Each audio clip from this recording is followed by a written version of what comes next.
പെരുമ്പാവൂർ എന്ന സ്ഥലത്ത് നിന്ന് വരുന്ന വാർത്ത അക്ഷരാർത്ഥത്തിൽ കേരളത്തെ ഞെട്ടിപ്പിക്കുകയാണ്. ഈ പെരുമ്പാവൂർ എന്ന് പറയുന്ന പ്രദേശം കേരളത്തിലുള്ളതാണോ എന്ന് പോലും ഞാൻ അവിടെ പോയപ്പോൾ എനിക്ക് അതിശയം തോന്നിയിട്ടുണ്ട്. കാരണം മലയാളികളെക്കാൾ കാണുന്നത് അന്യസംസ്ഥാന തൊഴിലാളികളെയാണ്.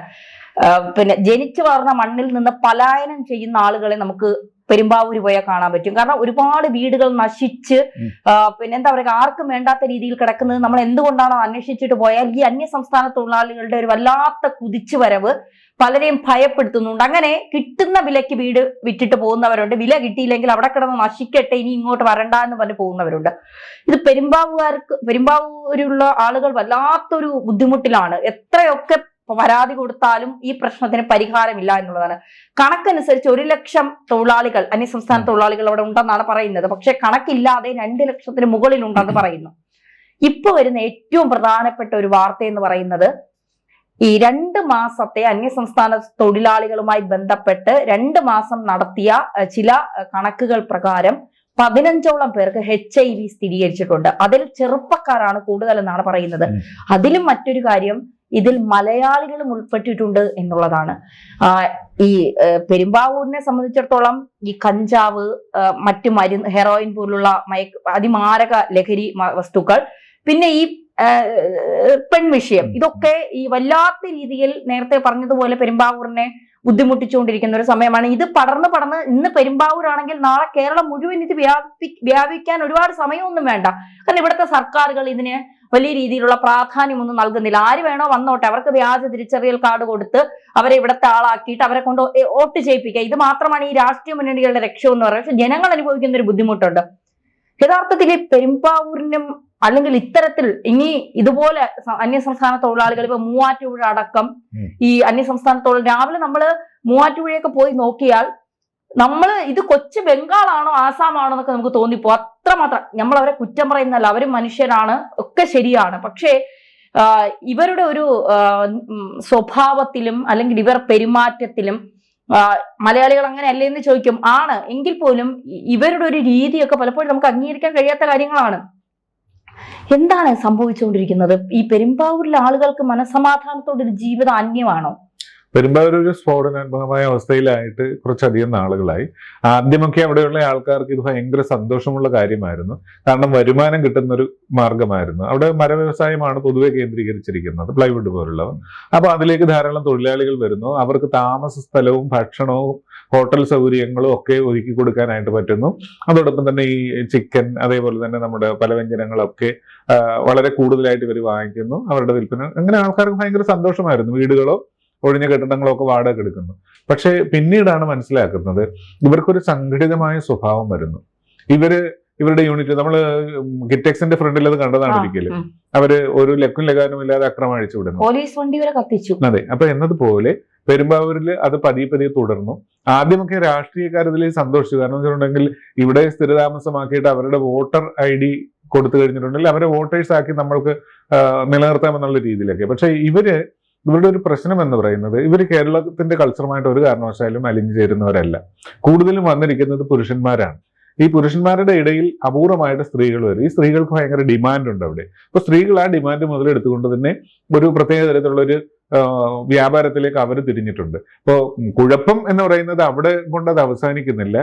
കേരളത്തിൽ ഭയങ്കരമായി ഒരു ക്ഷാമമുള്ളൊരു, ദാരിദ്ര്യമുള്ളൊരു വിഷയമാണിത് മറ്റെല്ലാ സംസ്ഥാനങ്ങളെ അപേക്ഷിച്ച്. അപ്പൊ ഇതിനു വേണ്ടി കേരളത്തിലെ അങ്ങോളം ഇങ്ങോളം ഉള്ള ചെറുപ്പക്കാർ ആ പ്രദേശങ്ങളിലേക്ക് ചെല്ലുകയും പണം കൊടുത്ത് അസുഖം വാങ്ങിക്കുന്ന ഒരു അവസ്ഥയിലേക്ക് എത്തുകയും ചെയ്യുന്നു. നമ്മുടെ ആരോഗ്യവകുപ്പിന്റെ പല പഠനങ്ങളും സർവേകളും അവിടെ കേന്ദ്രീകരിച്ച് നടക്കുകയുണ്ടായി. അതിലൂടെ നേരത്തെ തന്നെ റിപ്പോർട്ട് വന്നിട്ടുണ്ട്. നിയന്ത്രിക്കേണ്ടതാണ്. അവിടുത്തെ അവസ്ഥ വളരെ ഭീതിജനകമാണ്. അവിടെ വ്യാപകമായിട്ട് ഈ STD എന്ന് പറയുന്ന രോഗങ്ങൾ, അതുമായിട്ട് റിലേറ്റഡ് ആയ സെക്ഷൽ ട്രാൻസ്മിറ്റഡ് ഡിസീസ് എന്ന് പറയുന്ന രോഗങ്ങൾ വളരെ ധാരാളമായിട്ട് ഉണ്ടാകുന്നു എന്ന് പറഞ്ഞു. കൂടാതെ മയക്കുമരുന്നിന്റെ കുത്തക വ്യാപാരം പോലെ അവിടെ നിന്നാണ് ഇത് കേന്ദ്രീകരിച്ച് കേരളം മുഴുവൻ അത് സ്പ്രെഡ് ചെയ്യുന്നത്. ഇത് കൊണ്ടും അവസാനിക്കുന്നില്ല. അവിടെ ഇവരിൽ പലരും കുറ്റവാളികളുടെ ഗ്യാങ്ങുകൾ രൂപീകരിച്ച് അതേപോലെ തന്നെ ആ പ്രാദേശികമായ കച്ചവട സ്ഥാപനങ്ങൾ ഇവർ തന്നെ തുടങ്ങാനായിട്ട് തുടങ്ങി. അപ്പൊ അവരുടെ ഒരു ഡൊമിനേഷൻ ആ പ്രദേശത്ത് വന്നു. അതുകൊണ്ടാണ് നേരത്തെ മാഡം പറഞ്ഞതുപോലെ അവിടെയുള്ള ആൾക്കാർക്ക്, തദ്ദേശവാസികൾക്ക് അവിടെ വിട്ടുപോകേണ്ടി വരുന്നത്. കാരണം ഇത്രയധികം ആണുങ്ങൾ, ഏകദേശം 1 ലക്ഷത്തിലേറെ ആണുങ്ങൾ ഒരു പ്രദേശത്ത്, തമ്പടിക്ക എന്ന് പറയുന്നത് ഒരു ചെറിയ പ്രദേശമാണ്, മുനിസിപ്പാലിറ്റിയാണ്. അപ്പോൾ ആ പെരുമ്പാവൂർ മുനിസിപ്പാലിറ്റിയും കേന്ദ്രങ്ങളും ഇവരുടെ ഡൊമിനേഷൻ കൊണ്ട്, ആണുങ്ങളുടെ ഡൊമിനേഷൻ കൊണ്ട് സാധാരണ ജനങ്ങൾക്ക് ഇവർക്കെതിരെ ഇവരെന്ത് കുറ്റകൃത്യം കാണിച്ചാലും മിണ്ടാൻ പറ്റാത്തൊരവസ്ഥയാണ്. കാരണം എന്ത് ചെയ്യാനും മടിയില്ലാത്തവരാണ്. അത് അങ്ങനെയുള്ള കുറ്റകൃത്യങ്ങൾ ധാരാളം അവിടെ ഉണ്ടായി. എന്ന് മാത്രമല്ല ഇവര് വൃത്തിയോ വെടിപ്പോ ഒന്നുമില്ലാത്തവരാണ്. കഴിഞ്ഞ ദിവസം നമ്മൾ വായിച്ചു, ഒരു പ്ലൈവുഡിന്റെ വേസ്റ്റ് ഇട്ട് കത്തിക്കുന്ന ഒരു കുഴിയിൽ പോയി ഒരാൾ വെന്തു മരിച്ചു, കത്തിക്കരിഞ്ഞു. അയാളുടെ ജഡം പോലും പിന്നീട് ഏറെ വൈകി എടുത്തപ്പോൾ കരികഷ്ണമായിട്ടാണ് കിട്ടിയത്. കാരണം ഒരു ശ്രദ്ധയും വിദ്യാഭ്യാസവും ഇല്ലാത്ത ആൾക്കാരാണ്. അവരെ മലയാളികൾക്ക് നേരിടാനായിട്ട് വലിയ പ്രയാസമാണ്. രാഷ്ട്രീയ ഇച്ഛാശക്തിയുള്ള ഒരു ഗവൺമെന്റ് ആണ് ഭരിക്കുന്നതെങ്കിൽ ഇതിനെല്ലാം മോണിറ്റർ ചെയ്യുകയും എല്ലാവർക്കും ഐഡന്റിറ്റി കാർഡ്, ഹെൽത്ത് ചെക്കപ്പ്, അങ്ങനെയുള്ള കാര്യങ്ങളെല്ലാം ചെയ്യാമായിരുന്നു. ഇതൊന്നും ചെയ്യുന്നില്ല. അവിടെ പരിസ്ഥിതിയും വളരെയേറെ നാശോന്മുഖമായ അവസ്ഥയിലാണ്. കാരണം ഒരു ചെറിയൊരു പ്രദേശത്തിലേക്ക് ഇത്ര ആൾക്കാർ വന്നാൽ പ്ലാസ്റ്റിക് മാലിന്യത്തിന്റെ എത്രമാത്രം ഉണ്ടാകുമെന്ന് ആലോചിച്ച് നോക്കൂ. ഇതെല്ലാം ഉണ്ടാകുന്നുണ്ട്. പിന്നെ നേരത്തെ പറഞ്ഞ പോലെ കേരളത്തിൽ ഏറ്റവും കൂടുതൽ കഞ്ചാവ് ഉപയോഗിക്കുന്ന ആൾക്കാർ അവിടെയാണ്. ഏറ്റവും കൂടുതൽ നിരോധിതമായിട്ടുള്ള പുകയില ഉൽപ്പന്നങ്ങൾ അവിടെയാണ് വിറ്റഴിയുന്നത്. അതാ ഞാൻ പറയാം, ആദ്യം ഇവിടുത്തെ കച്ചവടക്കാർക്ക് ഇതൊക്കെ ബ്ലാക്കിൽ വിൽക്കുമ്പോൾ 2 രൂപയ്ക്ക് വിൽക്കുന്ന പാൻപരാഗിന് അവർ 10-20 രൂപ കൊടുത്ത് അവിടെ വിൽക്കുമായിരുന്നു. അപ്പോൾ വലിയ ലാഭമായിരുന്നു. പക്ഷെ പിന്നീടാണ് മനസ്സിലാക്കുന്നത് ഇവർ സംഘടിതമായപ്പോൾ ആദ്യം ഇവർക്ക് കൊടുത്തിരുന്ന കൂലി എന്ന് വെച്ചാൽ മിതമായ കൂലിയായിരുന്നെങ്കിൽ ഇന്ന് കേരളത്തിൽ എവിടെയും കിട്ടുന്ന രീതിയിലുള്ള കൂലി അവർക്ക് അവിടെ കിട്ടുന്നുണ്ട്. അതുകൊണ്ടുള്ള കുഴപ്പം എന്താണെന്ന് വെച്ചിട്ടുണ്ടെങ്കിൽ ഇവരെ കൊണ്ട് ലാഭം ഉണ്ടാകുന്നില്ല. പക്ഷെ മലയാളികൾ ഇവർ ചെയ്യുന്ന ജോലിയിലേക്ക് ചെല്ലാൻ തയ്യാറാകുന്നില്ല. ഇവരോടൊപ്പം മലയാളികൾ ചെന്ന് ജോലി ചെയ്തിട്ടുണ്ടെങ്കിൽ ഇവരുടെ അക്രമവാസന കൊണ്ട് ഇവരെ ഒന്ന് കാര്യങ്ങൾ പറഞ്ഞ് മനസ്സിലാക്കാനും ചെയ്യിപ്പിക്കാനും വലിയ ബുദ്ധിമുട്ടാണ്. ഇവരെ ഇപ്പൊ നിയന്ത്രിക്കുന്ന ഇവരുടെ തന്നെ ആൾക്കാരെ നിയമിച്ചുകൊണ്ടാണ്, കൂടുതൽ ശമ്പളം കൊടുത്തുകൊണ്ട്. അപ്പോൾ വ്യാവസായികമായിട്ട് നമ്മുടെ മലയാളികളിൽ ഇവിടെ നിന്ന് വിട്ടു നിൽക്കുന്നതും ഇവർ അങ്ങോട്ട് കടന്നു വരുന്നത് വ്യാവസായിക തൊഴിലിൽ നിന്നും കടന്നു വരുന്നതും എല്ലാ മേഖലയിലും വലിയൊരു ഭീഷണിയാണ്. ശരിയാണ്. ഞാൻ കുറച്ച് നാളുകൾക്ക് മുമ്പ്, എനിക്ക് തോന്നുന്നു ഒരു 1-2 വർഷങ്ങൾക്ക് മുമ്പ് മറ്റൊരു ചാനലിലായിരുന്ന സമയത്ത് ഈ ഞായറാഴ്ചകളിൽ ബംഗാളികൾ ഈ പെരുമ്പാവൂരിലെ ഒരു അവസ്ഥ വല്ലാത്തൊരു ബുദ്ധിമുട്ടാണെന്നൊക്കെ പറഞ്ഞുകൊണ്ട് അവിടെ നിന്ന് ഒരാൾ ഞങ്ങളുടെ ചാനലുമായി ബന്ധപ്പെട്ടു അങ്ങനെ ഒരു വാർത്ത എടുക്കാനായിട്ട് ഒരു ഞായറാഴ്ച അവിടെ പോകുന്നു. അവിടെ പോകുമ്പോ എനിക്ക് തോന്നുന്നു എന്റെ അറിവിൽ ഞാൻ ആദ്യമായിട്ടാണ് ആ സമയത്ത് പെരുമ്പാവൂർ, ഇങ്ങനെ കേട്ടിട്ടുണ്ട്, പോകുന്നത് ആദ്യമായിട്ടാണ്. അപ്പൊ അവിടെ പോയി കണ്ടപ്പോ തന്നെ എനിക്ക് മനസ്സിലായി ഈ ഏരിയയിൽ നിന്ന് ഒരു ഗ്ലാസ് വെള്ളം പോലും ഞാൻ കുടിക്കില്ല എന്ന് ഞാൻ ഉറപ്പിച്ചു. കാരണം കേരളത്തിലെ ഒരു പ്രദേശത്ത് നിന്ന് നമുക്കൊരു ഗ്ലാസ് വെള്ളം കുടിക്കാൻ പറ്റില്ല എന്ന് പറയുമ്പോൾ ആ പ്രദേശത്തെ ഒരു അവസ്ഥ നമ്മൾ ആലോചിച്ച് നോക്കണം. അത് കഴിഞ്ഞിട്ട് പിന്നെ പോയി കഴിഞ്ഞ് ഇവര് ഈ ബിൽഡിങ്ങിന്റെ താഴെ പിന്നെ ഈ അതിനുശേഷം ഈ പിന്നെ കാട് പിടിച്ചു കിടക്കുന്ന സ്ഥലങ്ങൾ, ഇവിടെയൊക്കെയാണ് ഇവര് വട്ടം കൂടുന്നത്. കൂടിയിട്ട് ഈ കുറഞ്ഞ വിലയ്ക്ക് ഷർട്ടും പാന്റും ഒക്കെ വിൽക്കും. ഇവരാളുകൾ തന്നെ വിൽക്കും. ഇത് ഷർട്ടും പാന്റും അല്ല വിൽക്കുന്നത്, ഇതിന്റെ ഇടയിൽ കൂടെ കഞ്ചാവും മയക്കുമരുന്നും പോലുള്ള ലഹരി വസ്തുക്കളാണ് ഇവർ വിൽക്കുന്നത്. പിന്നെ ഒരു വിഭാഗത്തില് ഈ അത്യാവശ്യം കാണാൻ സുന്ദരികളായ സ്ത്രീകൾ ഉണ്ടാവും ഇവരെ കൂടെ. ഇവരെ പിടിച്ചിരുത്തിയിട്ട് ഈ പറയുന്ന ലഹരി വസ്തുക്കൾ വിൽക്കും. അപ്പൊ അവിടെ കുറെ ആളുകൾ തടിച്ചുകൂടും. അതിൽ ചിലപ്പോൾ മലയാളികൾ ഉണ്ടാകാം. അത് വേറൊരു തലത്തിലേക്കുള്ള ബിസിനസ് ആയിട്ട് കൊണ്ടുപോകും. അങ്ങനെ ഈ വാർത്ത എടുത്തു കഴിഞ്ഞാൽ ഇവര് നമ്മളെ കൊല്ലുമെന്ന് വരെ പേടിയായിപ്പോയി. സാധാരണ വാർത്തകളോട് വലിയ ഭയമില്ലാത്ത ഒരാളാണ് ഞാൻ. പക്ഷെ അവിടെ പോയപ്പോ എനിക്ക് തന്നെ ഭയമായിപ്പോയി, ഇനി വല്ല വാർത്ത എടുത്ത് ഇവന്മാര് നമ്മളെ കൊന്നുകളയും. അപ്പൊ ഇതുമായി ബന്ധപ്പെട്ട ഒരാള്, എനിക്ക് തോന്നുന്നു ഒരു പ്രായമുള്ള കുറെ കാലം കൊണ്ട് അവിടെ കട നടത്തിയിരിക്കുന്ന ആ പുള്ളി വന്ന് എന്നോട് പറയാണ്, 25-30 വർഷത്തോളം ആ ആള് അവിടെ കുറച്ച് പ്രായമായ ആളാ കട നടത്തുന്നു. അപ്പൊ ആള് വന്ന് പറയുകയാണ്, ഞാൻ ഇനി ഈ ഒരാഴ്ച കൂടെ ഉള്ളൂ, ഈ കട വിൽക്കുകയാണ്, ഇവിടെ നിന്ന് പോവുകയാണ്. ഫാമിലിയൊക്കെ ഇതിനു മുൻപേ പോയി, പക്ഷെ ഈ കടയോടുള്ള ഒരു അറ്റാച്ച്മെന്റ് കാരണമാണ് പോവാതെ. പക്ഷെ ഇനി രക്ഷയില്ല, പോവുകയാണ്. അപ്പൊ ഒരു മനുഷ്യന് പോകുന്നത് ആ നാടിനെ മറ്റുള്ള സംസ്ഥാനത്ത് നിന്ന് ആളുകൾ വന്ന് ഒരു തരത്തിലും ജീവിക്കാൻ പറ്റാതെ വന്നപ്പോൾ ഒളിച്ചോടുന്നത് പോലെയാണ്. ഫാമിലി നേരത്തെ പോയി. അങ്ങനെ ആ പ്രദേശത്തെ കുറെ സ്ഥലങ്ങൾ ഇങ്ങനെ ഞങ്ങള് കാറിൽ ഇങ്ങനെ സഞ്ചരിക്കുമ്പോൾ പല വീടുകളും പൂട്ടിയിട്ടേക്കാണ്. പലതും നല്ല വലിയ വീടുകളാണ്, പലതും കാട് പിടിച്ച് ഒക്കെ നശിച്ചു പോയി. അങ്ങനെ അവിടുത്തെ ഈ പ്രധാനപ്പെട്ട ആളുകളോട് അന്വേഷിക്കുമ്പോഴാണ് അതിങ്ങനെ ഇവരുടെ വല്ലാത്ത ഒരു വരവ് പലരെയും അവിടെ നിന്ന് ഓടിക്കുന്ന തരത്തിലേക്ക്. പലരും അവിടെ നിന്ന് വേണ്ട, ഈ സ്ഥലം വേണ്ട. ഇനി കുറച്ചു കാലം കഴിയുമ്പോൾ എനിക്ക് തോന്നുന്നു ഈ പെരുമ്പാവൂർ എന്ന് പറയുന്നത് ഈ അന്യസംസ്ഥാന തൊഴിലാളികൾക്കുള്ള ഒരു കേരളത്തിലെ പ്രദേശമായി എഴുതി കൊടുക്കുമോ എന്ന് എനിക്ക് ഡൗട്ട്. അതായത് പെരുമ്പാവൂരെ ജനസംഖ്യ എന്ന് പറയുന്നത് 2011 കാനോഷമാരിയില് 28,200-300 നിൽക്കുന്ന ജനസംഖ്യയാണ്.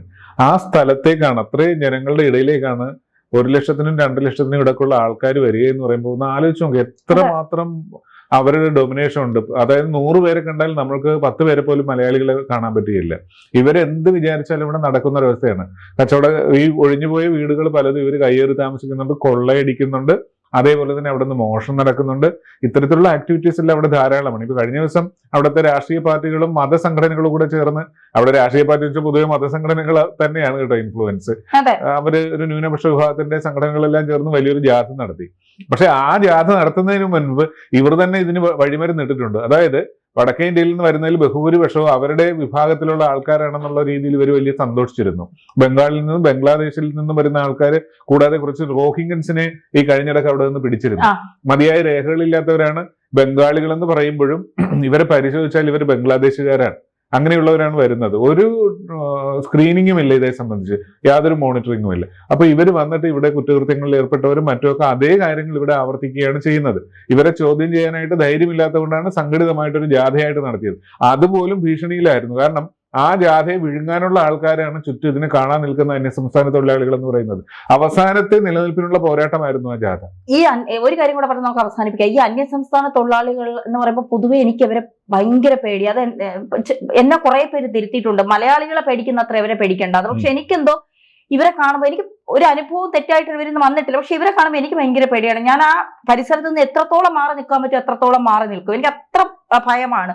അപ്പോൾ ഈ അടുത്ത സമയത്ത് ഒരു 6 മാസം മുമ്പ് ഞാൻ സ്ഥിരമായിട്ടൊരു പ്രൈവറ്റ് ബസ്സിലാണ് വരുന്നത്. ഈ പ്രൈവറ്റ് ബസ്സിൽ ഒരു സ്ഥലം എത്തിക്കഴിയുമ്പോൾ ഇരച്ചു കയറുന്നത് മുഴുവൻ ഇവരാണ്, അന്യസംസ്ഥാന തൊഴിലാളികളാണ്. നമുക്ക് ഈ സ്മെല്ല് കൊണ്ട് ചിലപ്പോൾ ബസ്സിനകത്ത് നിൽക്കാൻ കഴിയില്ല. കാരണം മറ്റേ പാൻ പരാഗ് പോലെയുള്ള മറ്റേ ലഹരിയുടെ, പിന്നെ ഇവര് നനയ്ക്കുകയും കുളിക്കുകയൊന്നും ഇല്ലെന്ന് തോന്നുന്നു, നമുക്കറിയില്ല അത്. പക്ഷെ അതിന്റെ ഒരു വൃത്തിയില്ലായ്മ ഒക്കെ നമുക്ക് വല്ലാത്ത, രാവിലെയൊക്കെ ആകുമ്പോൾ നമ്മുടെ തല ഇങ്ങനെ ഇതായിട്ട് കയറും. പക്ഷെ നമുക്ക് വന്നല്ലേ പറ്റുള്ളൂ എന്നുള്ള ഒരു. അപ്പം ഒരു പ്രാവശ്യം വന്നപ്പോൾ നിൽക്കാനാണ് സ്ഥലം കിട്ടി, ഇരിക്കാൻ സ്ഥലം കിട്ടില്ല. അപ്പൊ നിൽക്കുന്നത് ഈ ഡോറിന്റെ അവിടെ നിന്ന് കുറച്ചുകൂടെ അങ്ങോട്ടാണ് നിൽക്കുന്നത്. അപ്പൊ ഇവരെല്ലാം ഈ ബാക്ക് സൈഡിൽ കൂടെയാണ് കയറി വരുന്നത്. ഇതിലൊരുത്തൻ, ഞങ്ങളൊരു 4-5 സ്ത്രീകൾ നിൽക്കുകയാണ്. അപ്പോൾ എന്റെ ഫ്രണ്ടിൽ വേറൊരു സ്ത്രീ ഒരു മറ്റേ നമ്മുടെ സീറ്റിനോട് ചേർന്ന് നിൽക്കുന്നു. ഇവൻ തൊട്ട് ബാക്കിലാണ്. ഇവനെന്ന് പറയുമ്പോൾ അവനെ കണ്ടാൽ എനിക്ക് തോന്നുന്നു ഒരു 20-22 വയസ്സിനകത്തെ പ്രായം തോന്നും. അതിൽ കൂടുതൽ തോന്നില്ല, ഉണ്ടോന്ന് എനിക്കറിയില്ല. പക്ഷെ നമ്മൾ ഒരാളെ കാണുമ്പോൾ നമുക്ക് തോന്നുന്ന ഒരു പ്രായം അത്രയേ തോന്നത്തുള്ളൂ. ഈ സ്ത്രീ എന്ന് പറയുന്നത് ഒരു 30-35 വയസ്സിന് മുകളിൽ ഉണ്ടാവും അവര്. ഇവരുടെ പുറകെ കൂടെ ഇവനെങ്ങനെ കിടക്കുന്നു. അപ്പൊ ഇവര് കുറെ നേരമായിട്ട് ഇങ്ങനെ കൈയിട്ട് തട്ടി പോകുന്നുണ്ട്. എന്നിട്ട് ഇങ്ങനെയൊക്കെ നോക്കും. അപ്പൊ ആരും ഒന്നും പറയുന്നില്ല. അപ്പം എനിക്കാണെങ്കിൽ പൊതുവെ ഇവരോട് പ്രതികരിക്കാൻ പേടിയാണ്. കാരണം നോക്കിയൊക്കെ വെച്ചിട്ട് പിന്നെ ഒന്ന് കൊല്ലൂ എന്നൊക്കെ പറഞ്ഞു കേട്ടിട്ടുള്ളതുകൊണ്ട് നമുക്ക് പൊതുവെ ഒരു പേടിയാണ്. അപ്പൊ ഇവരുടെ നിസ്സഹായ അവസ്ഥ കണ്ടിട്ട് ഞാൻ എന്താ ഇങ്ങനെ കൈ തട്ടിയിട്ട് ഞാൻ ചോദിച്ചു എന്താന്ന് ചോദിച്ചു. ഇയാളങ്ങ് എന്റെ അമ്മയെ, ഞാൻ കരുതി അപ്പ കത്തി ഉണ്ടെങ്കിൽ ഇയാളെന്നെ കൊത്തി കൊല്ലുമായിരിക്കും. അത്രയ്ക്ക് ആളങ്ങ് വയലന്റ് ആയി. എന്താ കാര്യമെന്ന് ചോദിച്ചതേ ഉള്ളൂ. അതും എന്റെ കയ്യിൽ ഫോണിരുന്നു. ഞാൻ ഫോൺ കൊണ്ടാണ് ദേഹത്ത് തട്ടിയത്. ഇങ്ങനെ ഞാൻ കൈ കൊണ്ട് വിളിച്ചില്ല, ഫോൺ കൊണ്ട് തട്ടിയിട്ട് ഞാൻ. കാരണം ഈ സ്ത്രീയുടെ പുറത്തായി. ഇവര് കുറെ നേരം കൊണ്ട് അവർ പ്രതികരിക്കുന്നുണ്ട്. വേറെ ആരും മിണ്ടുന്നുമില്ല. ഒരു മലയാളിയാണെങ്കിൽ ഇത് വിട്ടുകൊടുക്കൂ. മലയാളികൾക്ക് പേടിയുണ്ട്.